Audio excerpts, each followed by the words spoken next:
The British Prime Minister Boris Johnson has been admitted to intensive care with those persistent symptoms of coronavirus. So just breaking news coming into us within the past few seconds. The Prime Minister has been under the care of doctors in a hospital in London, and he is being now admitted into intensive care with those persistent symptoms of coronavirus. He has been in hospital since Sunday evening. We were expecting him to stay in the hospital for a second night in this hospital, St Thomas's Hospital. But we heard earlier on from his tweet that he was doing well, and we heard also from Dominic Rabb earlier on that he was still very much in charge of what was happening. Now, Laura Kuenssberg, our political editor, joins me live on the line now. Laura, a very worrying development now about the British Prime Minister. Hello, Kasia. Yes, just in the last few minutes, it's been, and we've had an official statement from Downing Street after very, very little information through the day. That at around 7 o'clock tonight, as I understand it, the Prime Minister was taken to intensive care.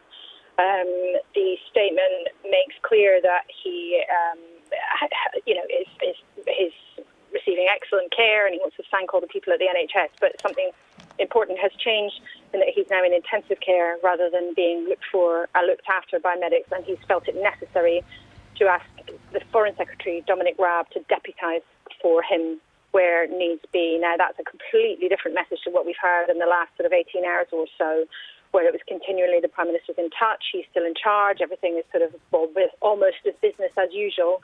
Clearly now the Prime Minister being in intensive care changes everything. His condition, as I understand it, worsened over the course of this afternoon. He's still conscious, we're told, but he's been moved to intensive care as a precaution in case he requires ventilation as necessary to get through this illness. Really difficult news to hear, Laura. We heard your question actually earlier on during that daily press briefing, and you asked if the Prime Minister, if he was not well enough to come out of hospital, was he well enough to govern the country? As you were saying, the government very much saying that he was in charge. Of course, that is absolutely, it cannot be sustainable with this latest development. Well, that's right. And as I say, with those sort of very sporadic small bits of information that we've had through the day, it seems somewhat of a vacuum, to be honest. And talking to people in government who would normally be quite forthcoming about what was going on was a very, very rigid script, just that he was in good spirits and he was working was sort of cracking on as best he could be, and he was said to be in good spirits. That changed very dramatically in the last 10 minutes. But also there was something slightly more puzzling, whereas at the press conference earlier this afternoon, the Foreign Secretary said he hadn't spoken to the Prime Minister since Saturday. Now, that seemed strange, that seemed rather odd, given that Dominic Rabb was meant to be taking charge of the Prime Minister, and the Prime Minister is continually in touch. Clearly, at that point, the situation was already getting worse. As we then latterly discovered just after 8 o'clock, the Prime Minister has in fact been moved to intensive care. Now, we know that from a spokesperson from Number 10 that the Prime Minister is receiving excellent care, and they want to pass on their thanks to all the NHS staff for their hard work and their dedication. And as you were saying, he's been in St Thomas's Hospital in London since Sunday evening. Of course, it's a very difficult situation given the seriousness of coronavirus itself. But in terms of the detail of his condition, we just simply don't know. We don't know, and we were told last night, about 24 hours ago, that he was just having routine tests now. But we've struggled to get Downing Street to tell us through the day what those tests were for. And we know that, it's been more than 10 days, 11 days that he's had persistent symptoms of coronavirus and high temperature and a persistent cough. All we know at the moment is that his condition worsened over the course of this afternoon, and therefore this decision has been made as a precaution to him being in intensive care tonight. So clearly, it's a very serious situation for the Prime Minister. Downing Street emphasising that this still is a precaution.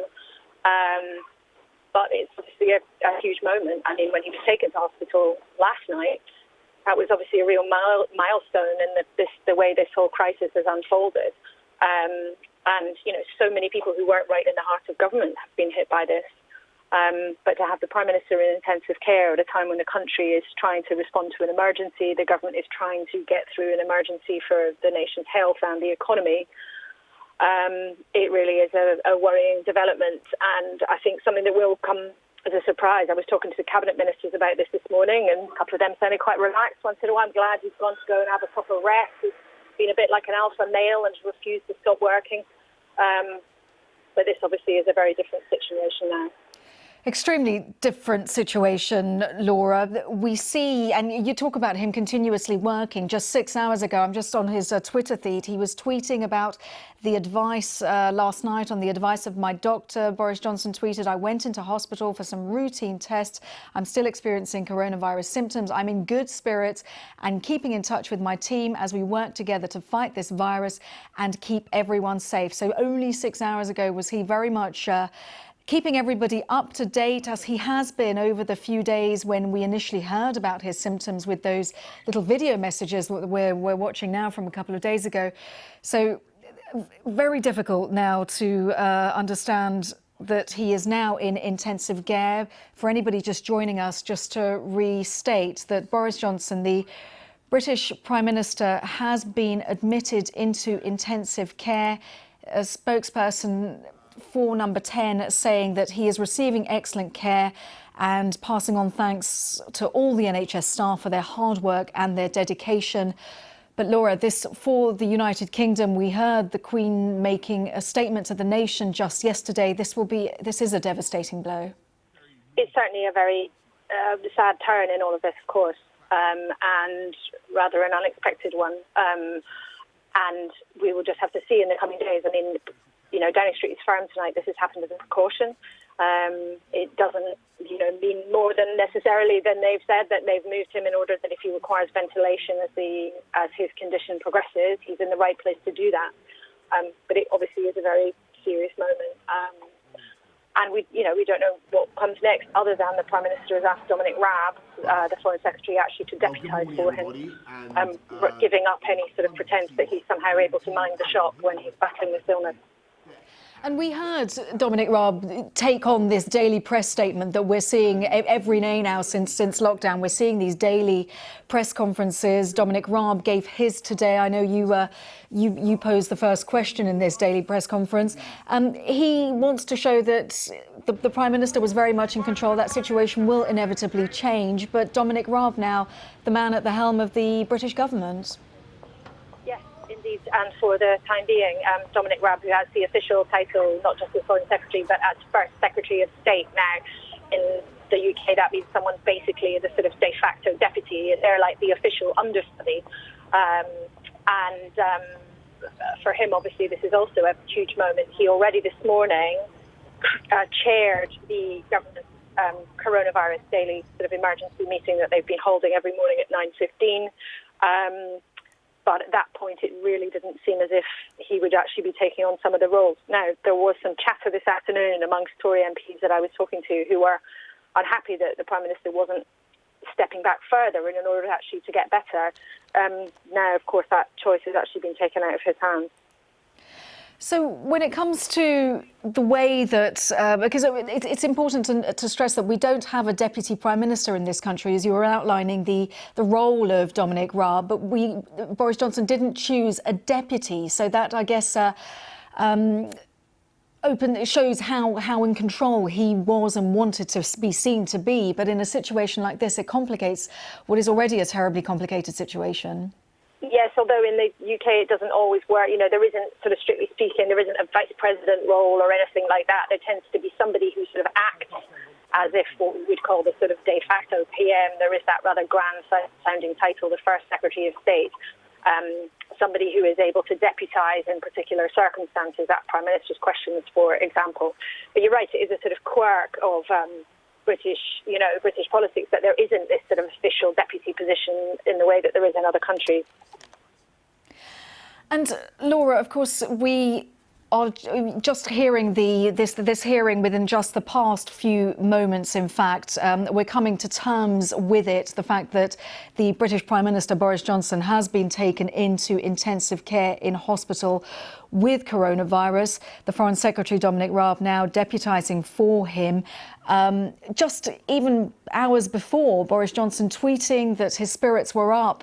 When it comes to what we know, it's very limited in terms of his condition. He wasn't looking fantastic during the Thursday night's clap for the NHS, and it sounds, well, he was. Some were saying that he wasn't looking great.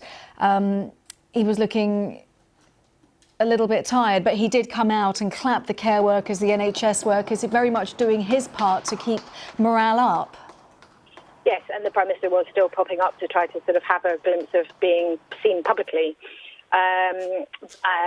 But as you say, it was perfectly clear in those brief glimpses that he had been struggling to shake this illness off, that he was working from an self-isolation in the flat in Downing Street where he was chairing meetings by a video link. But now, staying at home in Downing Street with being looked after and trying to rest up there was clearly not enough for the way that the illness has progressed for him in the last few days. Laura Kuenssberg, our political editor, thank you so much.